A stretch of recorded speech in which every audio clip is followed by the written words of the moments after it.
جن پر بغاوتی پروپیگنڈا کیا جاتا تھا، آج فیض حمید انجام کو پہنچ گئے اور عادل راجہ بھی سزا یافتہ ہو گئے، جھوٹے ثابت ہو گئے، ساری دنیا کے سامنے بار بار کہہ رہا ہے کہ میں جھوٹا ہوں۔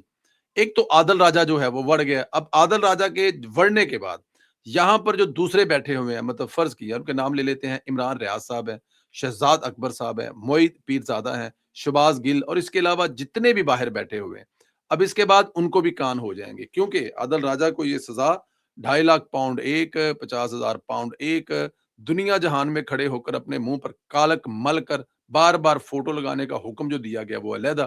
تو عمران ریاض صاحب کو اب ذرا خیال کرنا پڑے گا کہ وہ پاکستان کے فوج، پاکستان کے ادارے، وہ حکومت کے خلاف کون سا ایسا دعویٰ کرنے جا رہے ہیں جس میں صداقت نہیں ہے، کیونکہ اگر ان کو کوئی عدالت لے گیا اور ان کو وہ وہاں پر وہ جو انفارمیشن دے رہے ہیں وہ ثابت نہ کر سکے، تو پھر ان کو بھی یہی کچھ بھگتنا پڑے گا جو کہ عادل راجہ بھگت چکا۔ تو مجھے لگتا یہ ہے کہ جو یوٹیوبر ہیں، سوشل میڈیا ایکٹیوسٹ ہیں، ان کو اب تھوڑا سا خیال کرنا پڑے گا، کیونکہ ہن جتیاں بھی پیندیاں تے نال گنتی بھی کوئی نہیں ہوندی۔ ایک تو جتیاں پیندیاں نے تے ایک گنتی بھی کوئی نہیں ہوندی، کیونکہ مرشد دے چکن والے جڑے سارے چکے گئے نے۔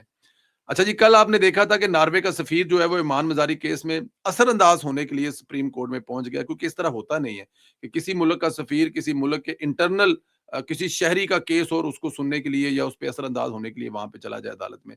تو اس پہ ہارڈ ریاست نے کافی سخت جو ہے وہ تاثر دیا۔ دفتر خارجہ نے پاکستان میں ناروے کے سفیر کو سخت مراسلہ بھیجا ہے، اور مراسلے میں کہا گیا ہے کہ 11 نومبر 2025 کو سفیر نے سپریم کورٹ میں ایمان مزاری کیس کی سماعت میں شرکت کی، جو پاکستان کے داخلی معاملات میں مداخلت کے مترادف ہے۔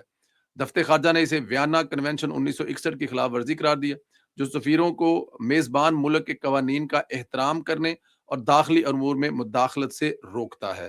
مراسلے میں یہ بھی کہا گیا ہے کہ یہ کوئی پہلا واقعہ نہیں ہے، پاکستان نے ناروے کی جانب سے ایسی سرگرمیوں کا تسلسل نوٹ کیا جن میں پاکستان مخالف عناصر کو ناروے کی این جی اوز جو ہیں وہ تعاون دیتی ہیں اور فروغ دے رہے ہیں۔ پاکستان نے واضح کیا کہ ریاست مخالف سرگرمیوں میں ملوث افراد کے مقدمات انتہائی حساس، داخلی ہیں اور سفارتی عملے کی ایسی کسی سرگرمی کو برداشت نہیں کیا جا سکتا۔ مراسلے میں ناروے سے توقع ظاہر کی گئی ہے کہ وہ پاکستان کے خود مختاری کا احترام کرے اور آئندہ ویانا کنونشن اور سفارتی ضابطوں کی مکمل پابندی پر یقینی بنائے۔ اچھا، یہ مطلب کہ عجیب بدماشی ہے نا، یورپین کنٹری کا کوئی بھی ملک کا سفیر اٹھے۔ میں پچھلے دنوں ذکر کر رہا تھا کہ یہ جو ہمارے سفیر بھی یہاں پہ مختلف جگہوں پہ جاتے ہیں، لیکن میں نے دیکھا یہ ہے کہ وہ زیادہ تر ٹریڈ یا ان کمپنیوں یا ان لوگوں سے ملتے ہیں جن سے پاکستان کو کوئی فائدہ ہو سکے۔ لیکن یہ جو سفیر ہے نا پاکستان میں، بہت سارے ممالک اب نام ہے، ان کی ایکٹیویٹیز دیکھ کے بندہ یہ مطلب وہاں پر ایک اندر ہی ایک اپنا ملک چلا رہے ہیں، اندر ہی اپنا ایک کوئی پورا مطلب کہ کیا کر کیا رہے ہیں، کس طرح چلا رہے ہیں اندر، یہ کیا اس سے مطلب کوئی چھوٹی چیز تو نہیں ہے جس طرح وہاں پہ یہ کر رہے ہوتے ہیں۔ میرا خیال ہے اس سخت مراسلے کے بعد اب تھوڑے سے ہوش کے ناخن لینے چاہیے۔ وزیر اعلیٰ پنجاب مریم نواز شریف صاحب نے مرکزی بازاروں اور سڑکوں کے درمیان خوبصورت گرین بیلٹس بنانے کا حکم دے دیا ہے۔ وزیر اعلیٰ پنجاب کی زیر صدارت اجلاس ہوا، جن میں ہر ضلع، ہر تحصیل اور ہر شہر کی بیوٹیفیکیشن پلان پر بریفنگ دی گئی۔ اجلاس میں بیوٹیفیکیشن پلان کی تکمیل کے لیے فروری سے مئی تک کا ہدف مقرر کیا گیا، اور بریفنگ میں بتایا گیا کہ پنجاب کے 39 اضلاع میں سے 132 بیوٹیفیکیشن اسکیمیں 16 ارب 90 کروڑ روپے کی لاگت سے مکمل ہوں گی، اور 97 بیوٹیفیکیشن اسکیموں کے ورک آرڈر جاری، 88 پروجیکٹ شروع کر دیے گئے۔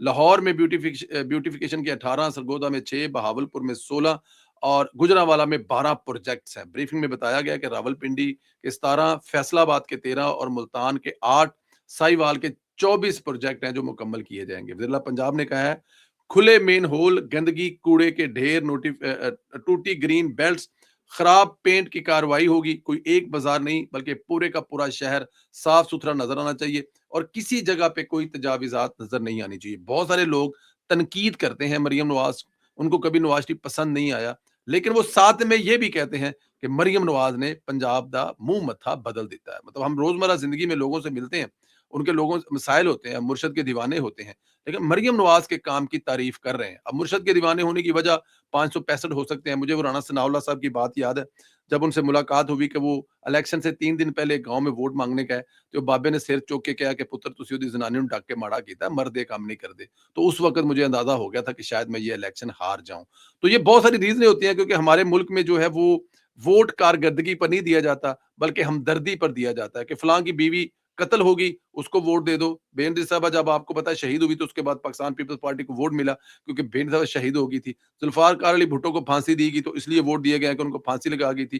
نواز شریف صاحب اور مریم نواز مطلب کارکردگی پر اگر ووٹ دیا جائے تو سچویشن علیحدہ ہوتی ہے. بٹ نہیں مریم نواز ہر گزرتے دن کے ساتھ جو کر رہی ہیں یہ ایک بہت بڑی نعمت ہے پنجاب کے لوگوں کے لیے, اور پنجاب کے لوگ اپنے آپ کو اس لحاظ سے خوش قسمت سمجھ رہے ہیں جب وہ سندھ بلوچستان یا پھر کے پی کی طرف دیکھتے ہیں.